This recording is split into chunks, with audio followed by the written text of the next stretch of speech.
Hello everyone and welcome back to TowerGate. It is TowerGate day number 1126, Friday, May the 8th, 2020. Thank you so much for tuning in. Well, the shift has hit the fan.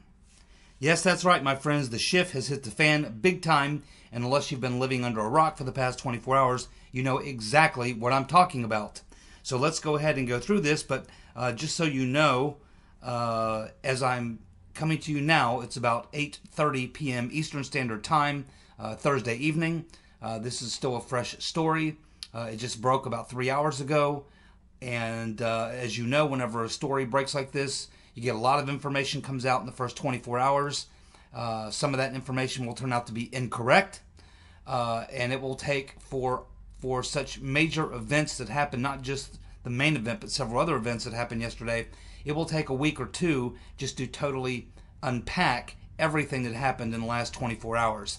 And there'll be more stuff coming as we move forward. So things are about to get busy, but I can say that based on what happened yesterday, I can say that this is the beginning of the end for the deep state.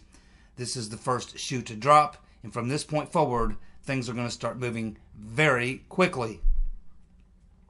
So the Department of Justice has dropped their case against Michael Flynn. This was a formal announcement made yesterday. Now, they dropped the case because they say, quote, the investigation was conducted without any legitimate investigative basis. The investigation was conducted without any legitimate investigative basis. In other words, it was a fraudulent investigation. And it was not an accident. Now, the details are, as we know them now, is that this U.S. attorney from Missouri, Jeff Jensen, spoke with Attorney General Barr last week and had advised him that he felt that the case should be dismissed.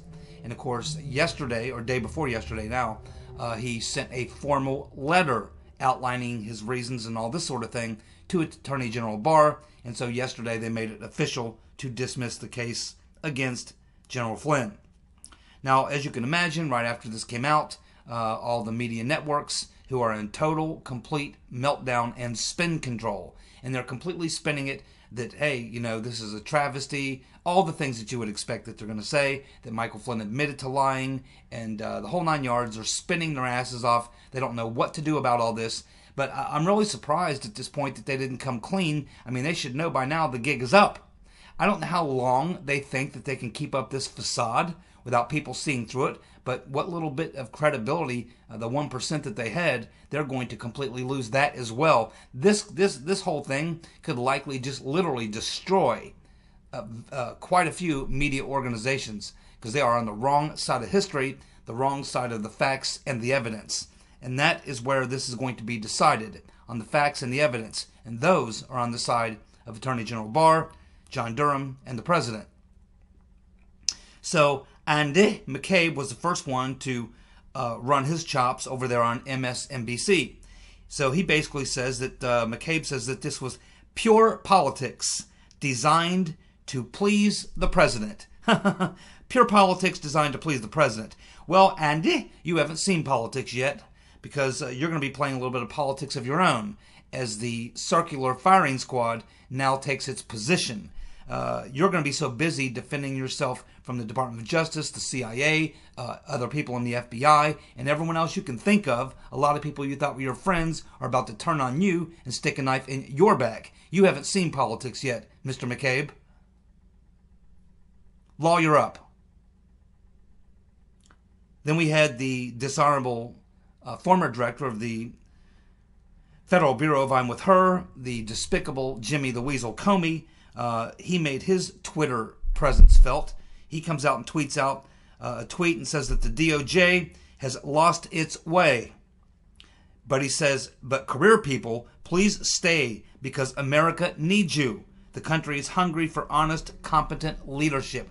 Well, this is a desperate plea by Jimmy the Weasel, hoping that what he believes are his friends left behind at the FBI and DOJ are going to have his back. He, like McCabe and all the rest of them, are about to find out that you don't have any friends in Washington. You don't have any friends in Washington. unless you own a dog. And that's what Jimmy's going to need, is a dog.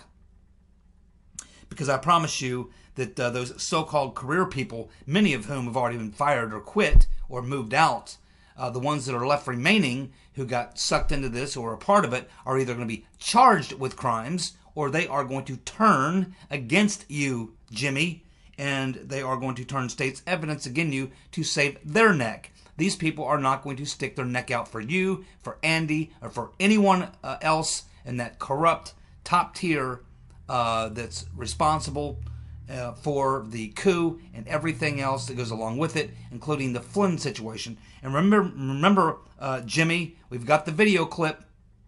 I sent them. I sent them. Oh, yeah. We've all seen the video clip. You sent them. Jimmy. Weasel Jimmy. Lawyer up. We have, of course, the official statement coming out from the Department of Justice, which says that the Strzok/Pientka ambush interview of Flynn was unjustified. That's the DOJ spokesperson. The Strzok/Pientka ambush interview of Flynn was unjustified. There was no predicate for it. Was there? Also, we learned that Brandon Von Greck, the lead attorney on the Flynn case, has been forced to resign from the Flynn case and apparently 2 other cases that he was assigned to. Now, this case will most likely be officially dismissed because it still has to go to a court hearing for official dismissal. I assume that will be the May 11th date, which has already been on the calendar. And at that point, the judge at that point will almost certainly dismiss the case based on the recommendation by the U.S. Attorney and the Attorney General. But he should do one other thing immediately thereafter. He should also refer Brandon Greck to the Bar Association to make sure that he loses his law license. And I think you can effectively say that his career at the Department of Injustice is over. Next, Sidney Powell needs to recommend to General Flynn a really good attorney who handles civil cases so that he can sue Van Grack, his 2 partners on the case, as well as the 4 or 5 half dozen FBI and DOJ officials who provided the false information to Van Grack that he used while withholding Brady material to go after them for civil damages. And I think that the DOJ should also do something for Michael Flynn and offer him some sort of a cash settlement as well. And I think that just may well happen.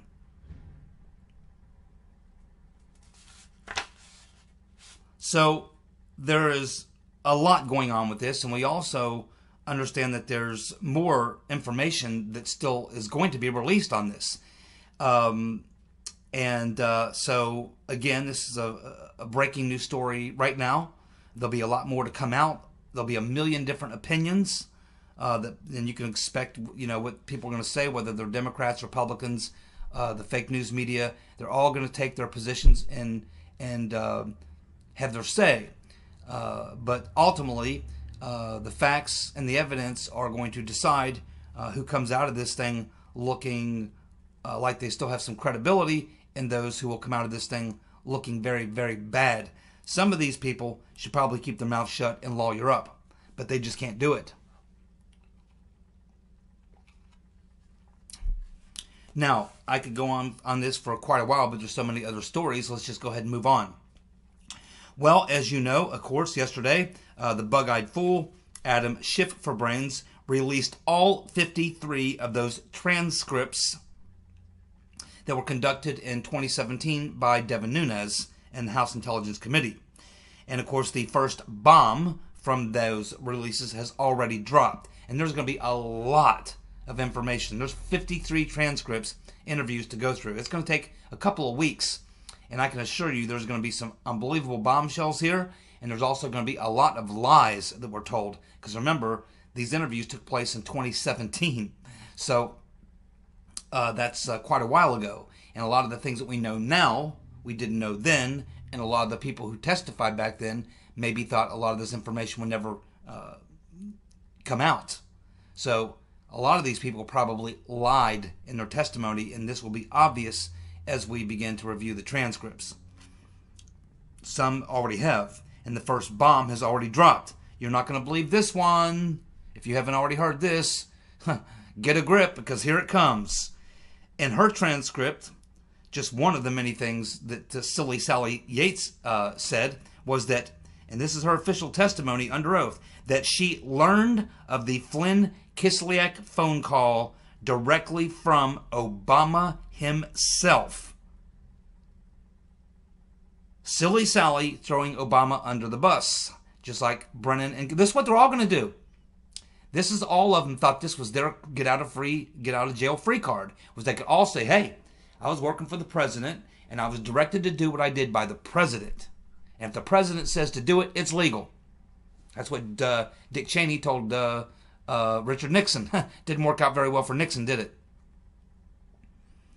Yes, it was Brennan and Clapper both went on TV and said, yeah, well, we have to thank Obama for the investigation into Russia, Trump-Russia. I mean, we never could have done it without the president. He's the one who ordered us to do the ICA and then the investigation. So we have to thank Obama for the Trump-Russia investigation. We couldn't have done it without him.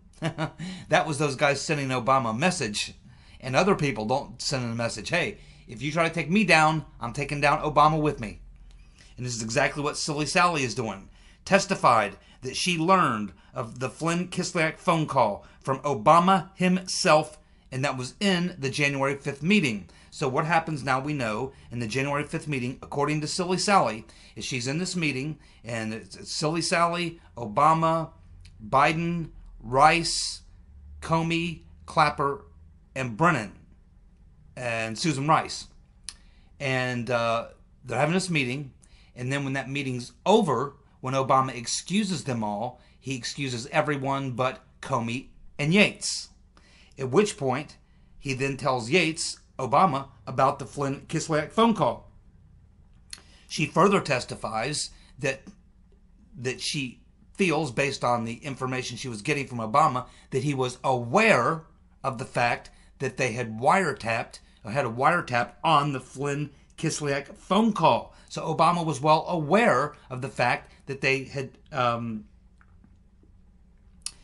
listened in on the Flynn Kislyak phone call, and he probably is aware of the predicate. She didn't mention that, but I think we'll find that that's going to be true as well. And so she says that she was shocked by that and hadn't heard that before about the Flynn Kislyak phone call, at which point she says then Comey starts talking about the Logan Act, which she said she wasn't even familiar with. But this is not going to fly for Silly Sally, because we've got the congressional testimony where her and Andy McCabe sat there in that congressional hearing and tried to do one hell of a sales job for why they conducted the investigation and how they were pursuing Flynn pursuant to the Logan Act violation. So she's not going to wiggle off the hook that easy. And if you think that Obama is just going to sit back and let all these people turn on him and he's not going to do anything to defend himself, you're out of your mind. Obama's not going to take the fall for all these people. So, they can, again, what you're looking at here now is the beginning of the circular firing squad. They're all now going to go take their positions. You're going to have the FBI, you're going to have the CIA, the DOJ, foreign governments, the Obama administration. You're going to have individuals, these private firms, the law firms, the Fusion GPS, the Clinton campaign. Everyone is going to take up a firing position, and they'll just be shooting wild. Whoever shoots at them, they're going to shoot back. You're going to have 20 different groups of people shooting at each other. It's a circular firing squad of the highest order, and they're taking their positions now. Lock and load.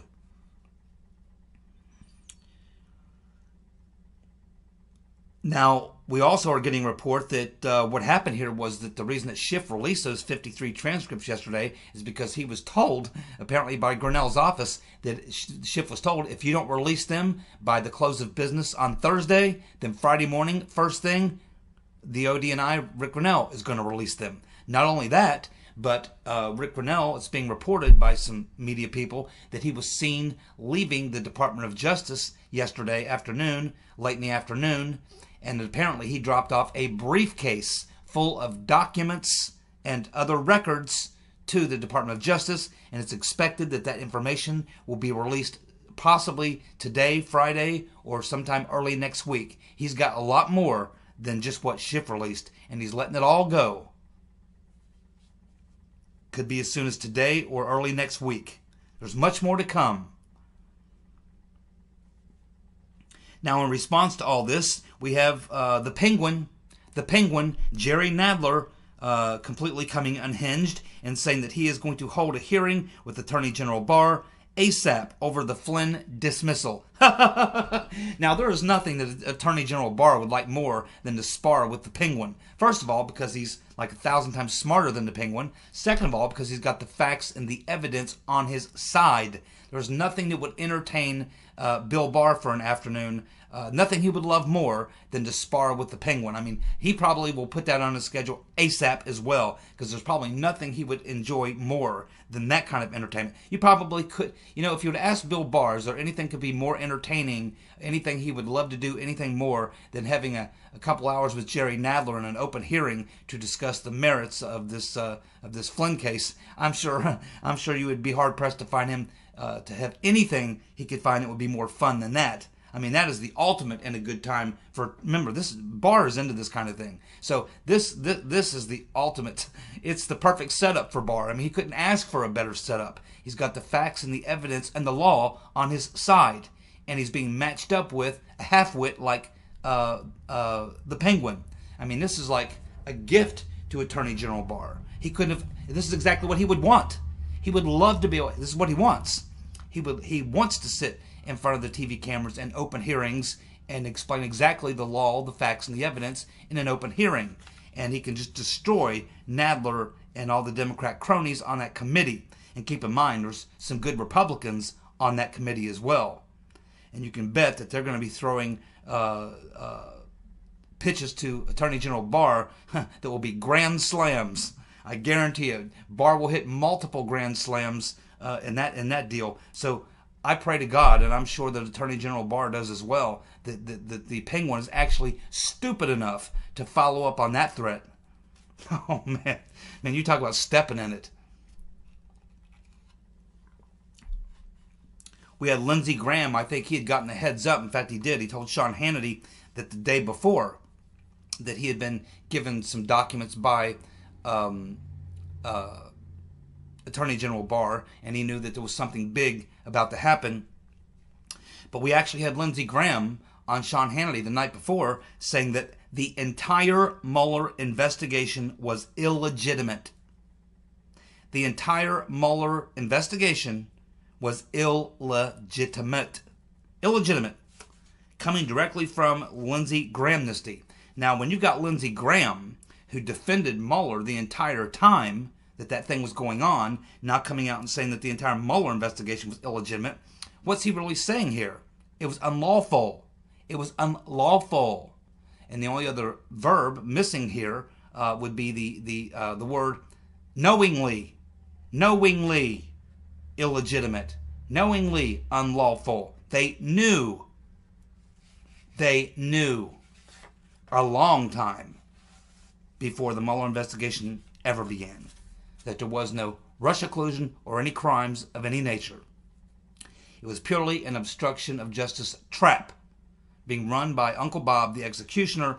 And while Mr. Van Grack is probably feeling the pain right now, I'm telling you that the ultimate bad guy on that whole Mueller group is Weissman. And Weissman is better lawyer himself up immediately as well, and here's why. Let's go to the George Papagalopoulos Twitter page. We have Papagalopoulos sending out several tweets, one of them being, quote, "The $10,000 that they gave me in Israel leads directly to the special counsel. The $10,000 that they gave me in Israel leads directly to the special counsel." Uh-oh. And who ran that little deal? Weissman. Weissman was running that deal. Yep. He also tweets out, Mifsud and Downer are the next to be exposed.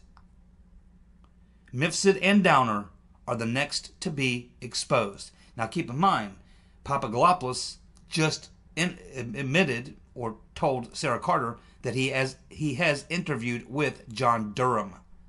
Now Durham probably learned some things from Papadopoulos, but Papadopoulos probably learned some things from Durham as well.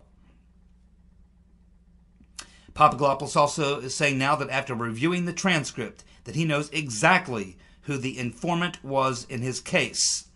And he's not talking about Downer or Halper. He's talking about the one that he went to Las Vegas with. There was an old so-called friend that hooked up, went to Las Vegas for a weekend or something, and turns out this guy wasn't just an old friend from college. Turns out he was actually working for the FBI to try to set up Papadopoulos, which he's not very happy about. And so Papadopoulos says that this guy was a college classmate, and he says that this college classmate at one point while they were there even offered him a burner phone.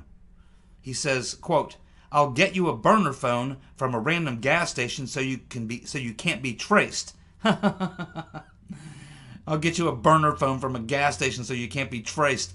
And he's talking about, the fact that if Papadopoulos wants to go ahead and talk to some Russians or talk about some emails or something like that, hey man, you need a burner phone.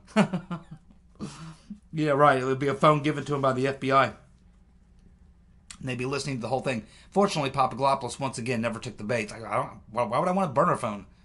Who cares? I don't know anything about Russians or burner phones. Don't care. Where are the prostitutes? Oh man, you got to read that transcript if you haven't read the transcript. So this is a guy. His name, by the way, is Jeffrey Wiseman. Wiseman. Jeffrey Wiseman. He was a guy that Papadopoulos had gone to college with about 10 years ago, and they had tapped him as an FBI informant to try to set up Papadopoulos. Now, so the guy calls Papadopoulos, "Hey, haven't heard from you in 10 years, man. Remember me? We're old college buddies, and yeah, let's go to Vegas and have a good time and talk about the good old days and the whole 9 yards." So the whole time he's pumping Papadopoulos, trying to get him to talk about Russia and the emails and hacking and all this kind of stuff in the campaign. And the guy don't like Trump or whatever, and Papadopoulos is defending Trump and the whole 9 yards. And at one point, the guy, I need to get you a burner phone, man. I'll get you a burner phone. That way you can go ahead and, talk to the Russians about those emails or whatever. And Papadopoulos like, "Burner phone? I don't know, damn burner phone. I don't care about anything about any of that stuff." At which point, now then, what happens next is this guy then calls Papadopoulos on the phone. And he's like acting crazy and like he's terrified or something. "Hey man, the FBI just left and they were asking all kind of questions about you and man, I'm really nervous, dude. I don't know what to think, man, but I think it's pretty serious, dude." So they're really they're going full theater mode on Papadopoulos, and he's obviously confused about everything that's going on, but he's not at this point. He still hasn't figured out the full, deal about what's going on around him. He's obviously a lot of things are going on around him. But what's interesting about this is a date when this occurred. This occurred in March of 2017. March of 2017. That's a very, very key date.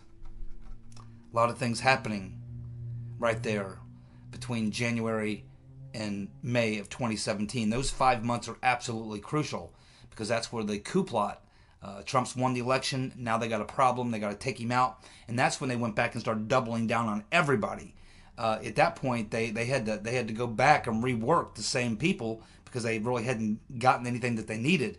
So this is when they went into desperation mode. They'd already realized that they really couldn't really get anything done with Carter Page, so they really doubled down hard on Papadopoulos and also Michael Flynn and Manafort. And those are the three that they really dialed into and went back for a few more stabs at those guys. And, of course, we know that it was just a couple months later that they tried to set Papadopoulos up over in Israel with the 10 grand. So clearly, the number of spies and setups and frame-up attempts that they ran at Papadopoulos is unbelievable. It's over a half a dozen at least, if not more. Well, quite above that probably. And it's amazing that Papadopoulos was able to never fall into any of the traps. He never fell into any of them because ultimately they needed him to get to admit that he either was interested in those emails or interested in talking to the Russians about emails or Trump Russia or whatever. But there was never any interest on his part. He constantly debunked it, said it was a conspiracy theory. I mean, it never flew with him. It never went over with him at all. And no matter what they did, they just could never get Papadopoulos to admit to any of that because it wasn't true. So, I mean, this is just absolutely amazing stuff that's coming out here. Of course, we had to have an official statement from the bug-eyed fool. And the bug-eyed fool continues to look like a damn fool. I mean, this guy's credibility is shot, but he doesn't care. I mean, this is how bad it is with the bug-eyed fool. He's caught red-handed with his hand in the cookie jar. He's been proven to be a fraud and a liar. Yet, despite all that evidence proving he's a fraud and a liar, he continues to go out and commit more fraud and tell more lies. I mean, this guy's just, you gotta admit, you have to admit, the guy's, unflappable. I mean, he's incorrigible. I mean, there's nothing, this guy has no shame whatsoever. I mean, none at all. I mean, he'll go on 2 or 3 media interviews and look right into the camera and continue to lie his ass off, despite all the evidence that proves he's a lying fraud. But he knows that the media will give him cover and the Democrats will give him cover. And to him, it's just a political game. It's still us versus them. He knows he's not going to be called out by the media. He's not going to be called out by anyone. Now, I'm not so sure that Adam the Bug-Eyed Fool isn't in a situation where he could be kicked off the committee or possibly even face... he could be facing certainly some civil action. I don't know about criminal, but should be criminal, but I don't expect to be criminally charged with anything. But man, he's walking very close on the borderline. He's been investigated right now by the Federal Communications Commission for releasing those telephone calls.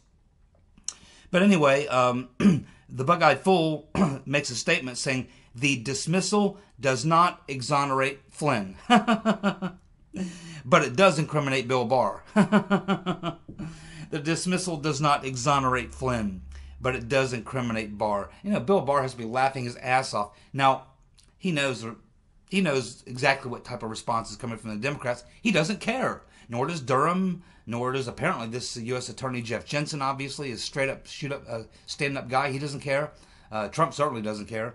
But it's just extraordinary that Schiff can say that with a straight face, that the dismissal does not exonerate Flynn. Oh, yes, it does.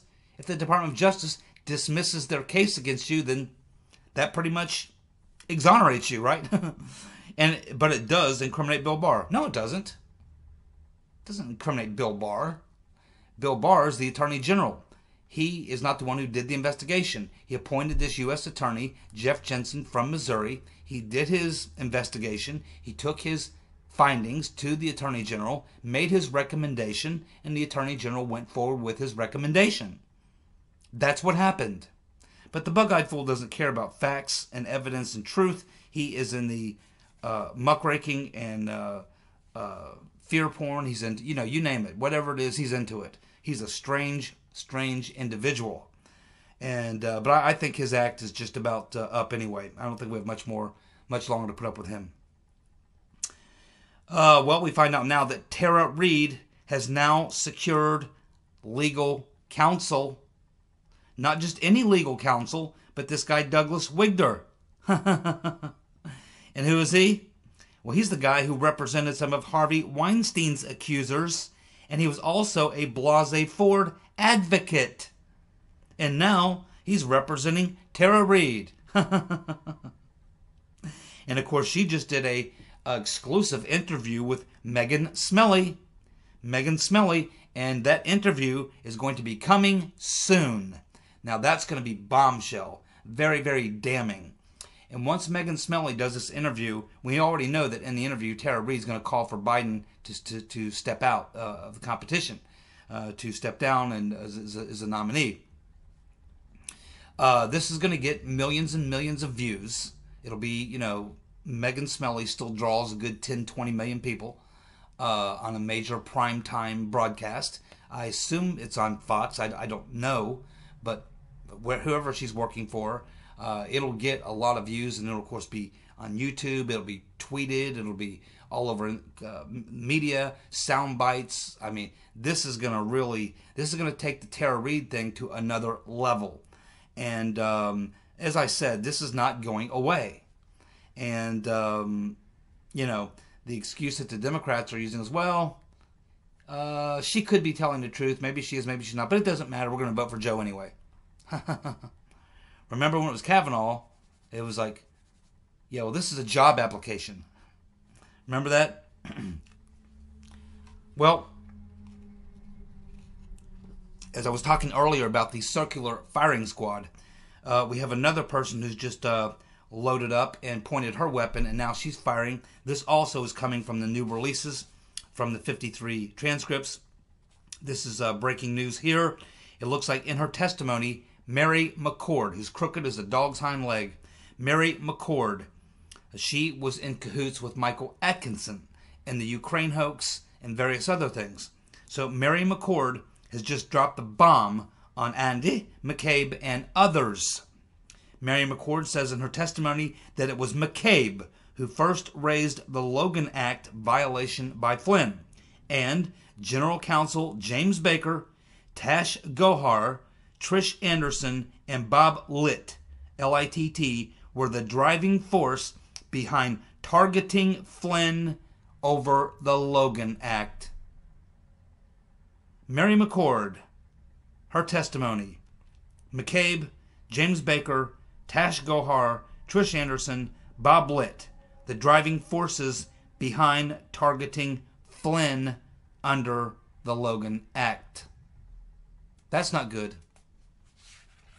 At least Flynn's attorneys know who to send their legal papers to, so that Flynn can see how they like being bankrupted, losing their homes and their jobs. Because that's probably what he's going to do to all these people, and he should. Of course, it wouldn't be a TowerGate video without a little bit of humor, so here you go. How about the wild-eyed commie Ocasio-Cortez saying that Biden, Joe Biden, is a victim of sexual assault?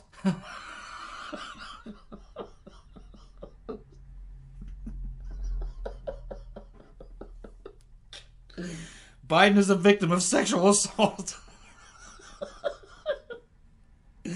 Oh boy. Oh boy, that's even better than the funny gaffe I was going to give you from Biden himself, when he was talking at a campaign or on video or something the other day, and he said, "I've been campaigning for Democrats since 1918." Oh my God. Well, it didn't take long for Catherine Herridge to interview Attorney General Bill Barr after the announcement that they were not going to, or that they were going to dismiss the charges against Michael Flynn. And in that interview, Barr says to Catherine Herridge that there was no basis for the counterintelligence investigation into Flynn. Herridge told him, you're going to take a lot of heat over this. And he said, I'm prepared to take the heat. You can tell he's thought about this long and hard for a long time. This is not some accident. The timing is not accident or anything else. This is a coordinated, crafted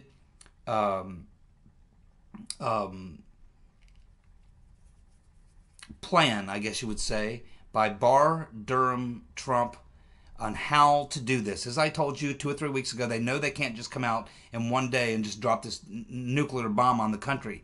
What they're going to do, as I've been saying for the past 2 or 3 weeks, they're going to slowly begin to drop the evidence. And by the time we get to the middle of the summer, there will have been so much mini bombs dropped that it won't surprise anyone when they come out and name the people who are going to be going to jail.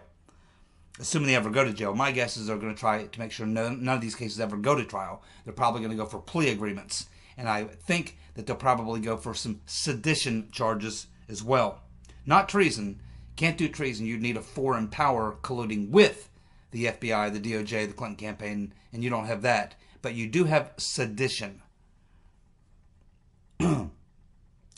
Then Catherine Herridge asked Barr, what about, what the media is going to say about this and how it's going to be written about, what history is going to say. Barr looks at her and smiles and goes, yeah, well, history is written by the winners. He's absolutely right. He also said that they're going to continue to investigate the other aspects of the Russia probe.